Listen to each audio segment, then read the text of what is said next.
यसमा हेरौँ त फेज डिफरेन्स हेरौँ पहिला। अब यसमा दुईटा क्वान्टिटी छ, एउटा भोल्टेज हुनसक्छ अर्को करेन्ट हुनसक्छ, अथवा दुइटै भोल्टेज पनि हुनसक्छ अथवा दुइटै करेन्ट पनि हुनसक्छ, जे पनि हुनसक्ने है। अब यसमा यो ए भन्ने एउटा भोल्टेज छ, बी भन्ने अर्को भोल्टेज छ। हेरौँ त ए भन्ने कहाँ आइरहेछ 0,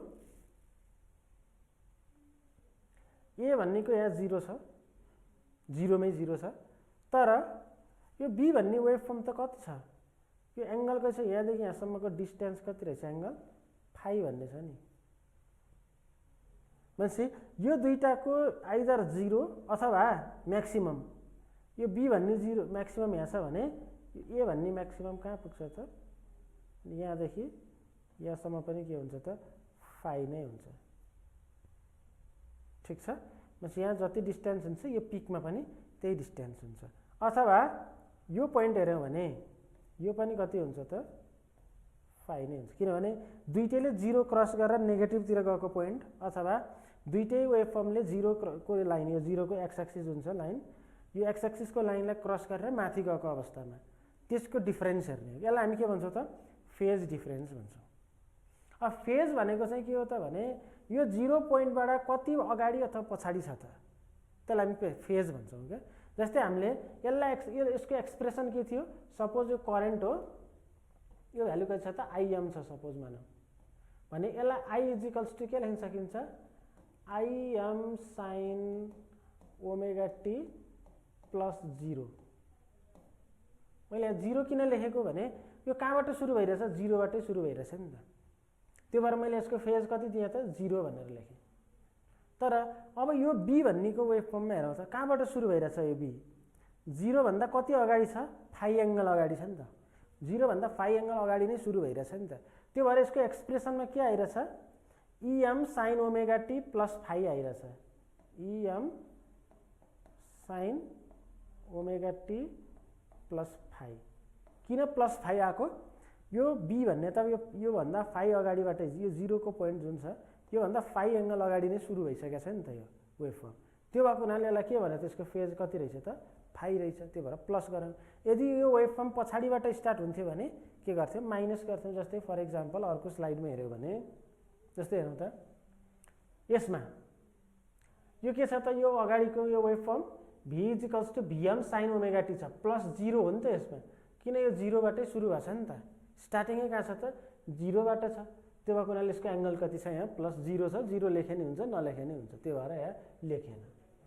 तर अर्को वेभ फर्ममा हेरौँ त के छ त, अर्को वेभ फर्ममा, अर्को वेभ फर्मको केसमा हेर्दाखेरि यहाँ हेरौँ करेन्ट रहेछ, यो आई इजिकल्स टु के लेखेको छ हामीले, I'm sign omega T minus गऱ्यौँ नि, हेरौँ त किन यो 0 भन्दा कति पछि सुरु भइरहेछ, यहाँ पाइ/2 पछि सुरु भइरहेछ नि त यो वेभ फर्म।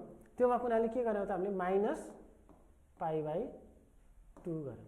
अगाडि आयो भने ओमेगा टीमा प्लस गर्ने, 0 भन्दा अगाडि नै स्टार्ट भएछ भने, पछाडि स्टार्ट भएछ भने के गर्ने त माइनस गर्ने। अब 0बाटै सुरु छ भने दुइटैको जस्तै यो भोल्टेज हो भने के हुन्छ यसको एक्सप्रेसन, भिएम साइन ओमेगा टी, किन यो त 0बाटै छ। अब यो अर्को ए वाला छ, यो करेन्ट हो भने के हुन्छ, आइएम साइन ओमेगा टी, किन दुइटै 0बाटै स्टार्ट छ भनेपछि यसको फेज एङ्गल कति भयो त 0 भयो। भनेपछि हामीले के बुझ्नु पर्यो त, एक्स एक्सिस र वाइ एक्सिस जुन छ नि त्यसको इन्टरसेक्सनको पोइन्ट जुन 0 को पोइन्ट छ त्यहीबाट वेभ फर्म स्टार्ट भएछ भने ओमेगा टी प्लस 0 हुने भयो।